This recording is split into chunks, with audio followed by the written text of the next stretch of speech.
최고의 하드웨어, 녹슨 소프트웨어, 법.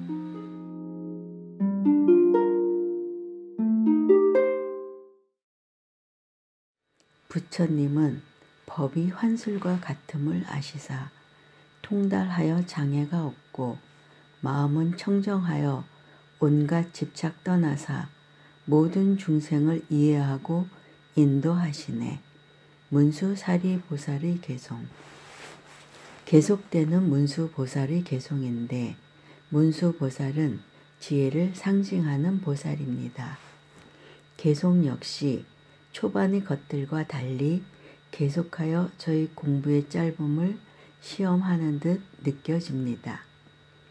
이어지는 개송들도 정곡을 말씀하고 계십니다. 역시 대지문수사리보살이란 명호에 걸맞는 개송들입니다. 여러분들도 이젠 조금 더 집중을 하셔야 할 것 같습니다. 환술을 국어사전에서 찾아보니 남의 눈을 속여 괴상한 것을 나타나 보이게 하는 기술이라고 설명되어 있었습니다. 법이 환술과 같다는 말인데 그렇다면 우리가 그토록 갈망하는 구법이 엉뚱한 것을 얻으려고 하는 망상이라는 말일까요? 만약 사실이라면 이것은 우리가 법, 즉 부처님 가르침에 사기당하는 꼴이 되어버리는 심각한 사안입니다. 그러니 당연히 아니겠지요. 아니 그런데 왜 법이라는 용어를 사용했을까요? 이 개송의 법과 불법의 법이 무슨 차별이 있을까요? 제법 무아의 법은 또 다른 법이란 말일까요? 욕심 부리지 않고 한 가지씩 이해하도록 해보겠습니다. 제가 출가하기 전에 반야신경을 대한 적이 있었습니다. 그중 색즉 시공이란 부분이 눈에 들어왔습니다. 아, 불교에서도 색이란 말을 쓰는구나. 색이 공하다 했는데 과연 맞구나. 여색은 분명 허공과 같이 허망한 것일 거야. 불교가 생각보다 어려운 것은 아니네 라고 나름대로 법을 익히고 신이나 했습니다. 이것이 제가 불교가 쉽다고 생각한 마지막 법이었음은 물론입니다. 어려서 딱지치기나 구슬치기를 할 때에도 분명한 법이 있었습니다. 만약 동네에서 그 법을 어기면 요즘 말로 왕따를 당해 놀이에 붙여주질 않았습니다. 분명 그것은 법이었습니다. 성인이 돼서는 사회와 국가의 법을 따라야 합니다. 그것이 내 비위에 안 맞는다고 거부했다가는 또 다시 왕따를 당하거나 감옥에 가서 억울하지만 무건기도나 참선에 딱 맞는 조건에 내던져지게 됩니다. 세간의 법은 그럴 수 있다 하더라도 출세간의 법은 어떠할까요? 부처님 당시에는 아주 많은 출세간의 법들이 이미 존재하고 있었습니다. 출세간이란 말은 세, 시간, 간, 공간의 가치와 분별을 벗어난 세계라는 깊은 뜻이 담겨 있습니다. 이것을 부처님은 후에 외도라 하셨는데 상당히 많은 무리들이 자신들의 법을 최고라 확신하며 수행하고 있었습니다. 부처님도 깨달음을 완성하시기 이전에 그 당시 최고의 경지에 이를 수 있다는 수행법을 다 해보셨습니다. 그러시면서 그와 같은 수행법으로는 비상비비상처까지 밖에 이룰 수 없다고 하셨는데 그 경지는 앞서 설명드린 3계 중 무색계의 가장 높은 단계로 욕심과 물질까지도 벗어난 상당한 경지입니다. 여기에 이르러 부처님은 이것으로는 생사에서 벗어날 수 없다. 이것이 내가 구하는 최고의 법은 아니다. 라고 하시는데 실제 비상 비비상처는 중생이 가질 수 있는 거의 모든 번뇌를 떨쳐버린 경지이긴 해도 역시 윤회는 벗어나지 못한 세계라는 것입니다. 이제 중요한 말씀을 드립니다. 수행자의 가장 큰 만은 자신이 무엇인가를 체득했다, 법을 보았다, 견성했다고 오도송을 읊을 바로 그때의 그 마음이 그 경계입니다. 그러니 까불지 말아라 하고 강조, 또 강조하다 보니 제법 무아, 모든 법은 실체가 없다 라고 하는 것입니다. 물론 이것은 연기론 쪽으로 바라볼 때에도 실체가 없다는 의미라고도 받아들일 수 있습니다.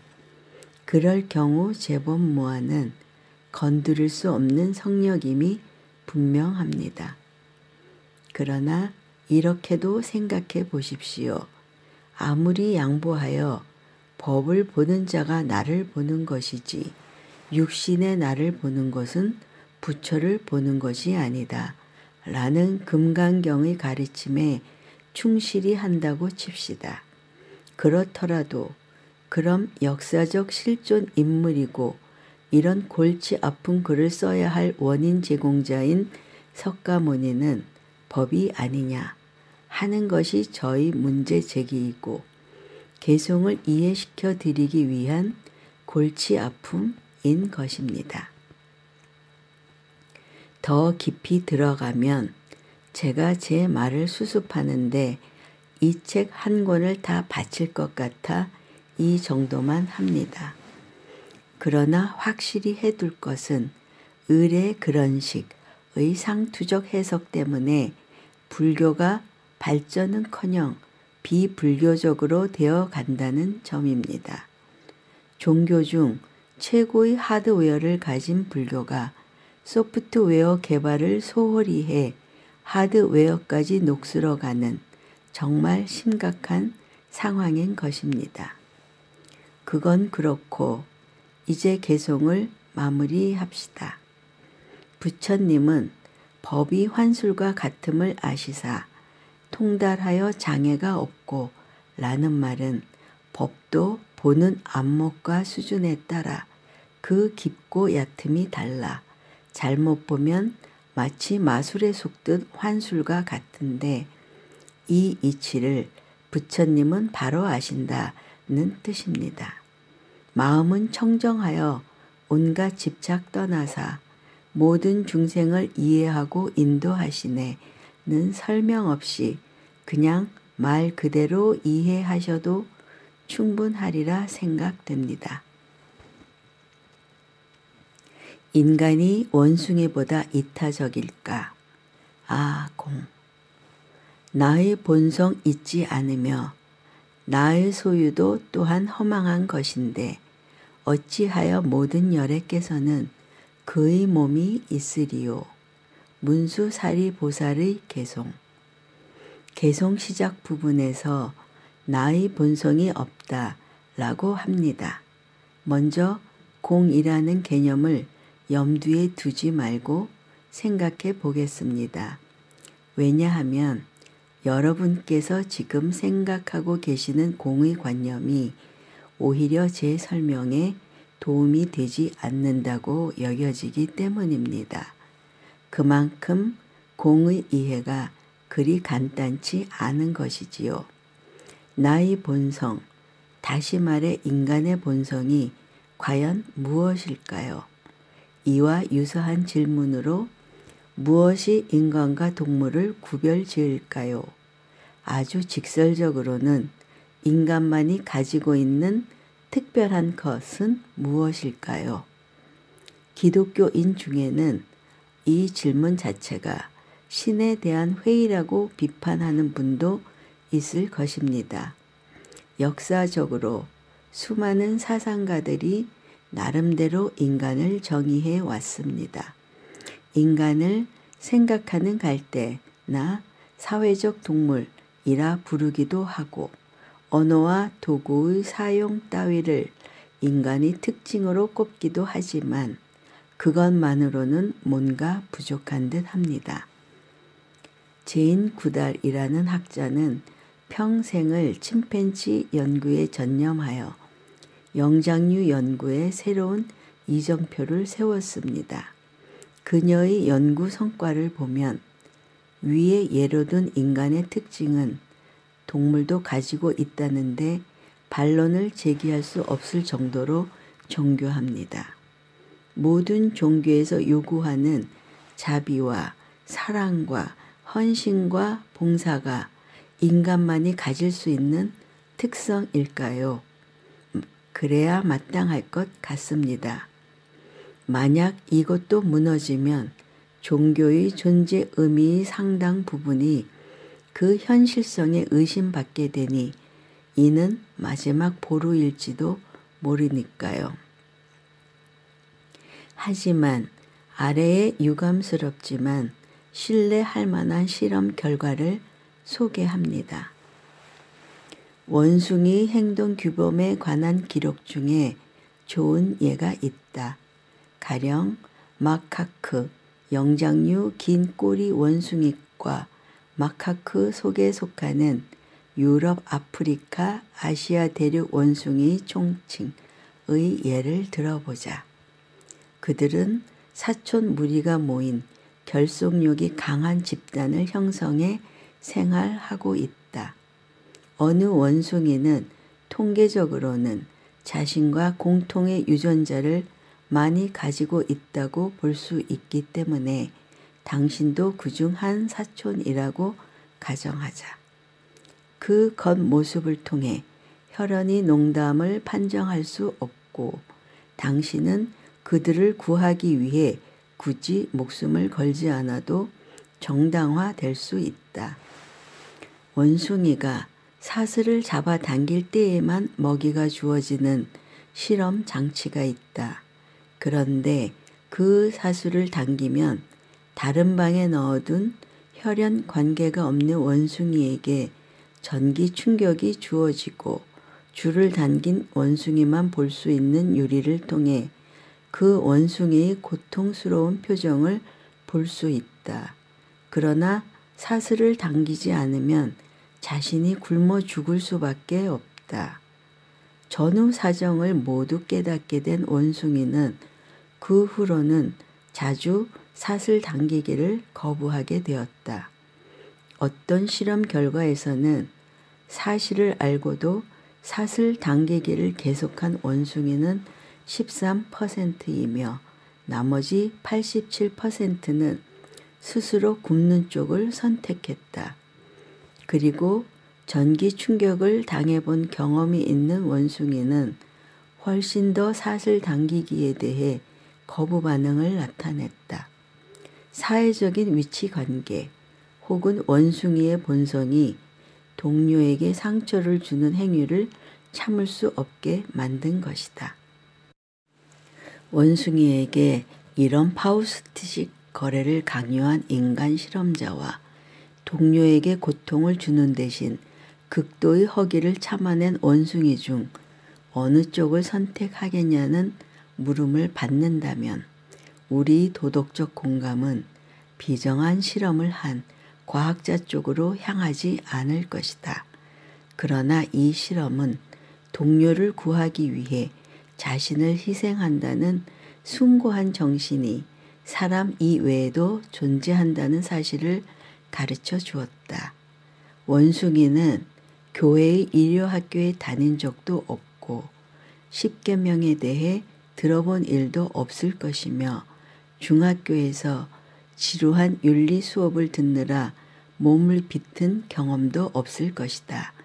사람의 기준에서 본다면 그들의 행동은 모범적이라고까지 할 수 있는 도덕적 토대를 바탕으로 한 것이고 뛰어난 용기로 사악한 유혹을 뿌리친 귀감이 될 만한 것이다.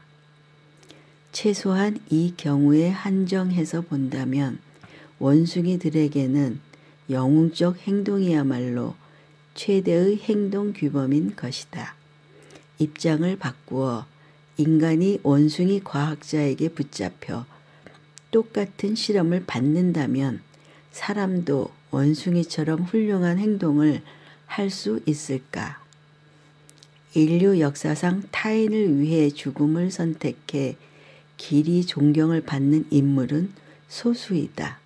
그런 상황 하에서도 아무런 행동도 취하지 않는 사람이 압도적으로 많다. 칼 세이건과 부인 앤드류안이 함께 쓴 잃어버린 조상의 그림자 중에 나오는 글인데 저는 이 대목을 몇 번 읽고 너무나 허탈해서 아무 생각도 할 수 없었습니다. 아니 솔직히 말씀드리면 저는 죽지 않으려고 먹는 쪽을 택했을 것이라는 자책감 때문이었습니다. 죽어가는 상대방에게는 그것이 내 업이니 어쩌겠니? 내가 살아야 너를 위해 기도라도 할 수 있을 것 아니냐? 모두 다 전생다업의 업 때문이다. 라고 인가와 알량한 자비를 내세웠을 것이 거의 확실했기 때문입니다. 그나마 인류 역사상 타인을 위해 죽음을 선택해 길이 존경을 받는 인물은 소수이다. 그런 상황하에서도 아무런 행동도 취하지 않는 사람이 압도적으로 많다. 라는 칼 세이건의 마지막 멘트가 위안이 되었습니다. 이 말은 영적인 동물이라는 인간, 그 중에서도 종교인이 더욱 원숭이보다 고귀한 언행을 하기가 쉽지 않다는 뜻 아니겠습니까?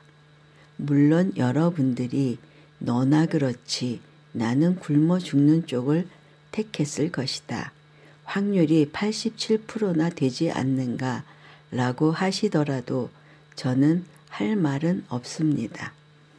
그런데 근래 스님들을 보면 자신의 수행이나 정신적 성숙과 관계없이 출가 그 자체로 마치 사회적 신분 상승이나 예외적 위치로 인정받는 아주 대단한 무엇이라도 이미 이룬 듯이 행동합니다.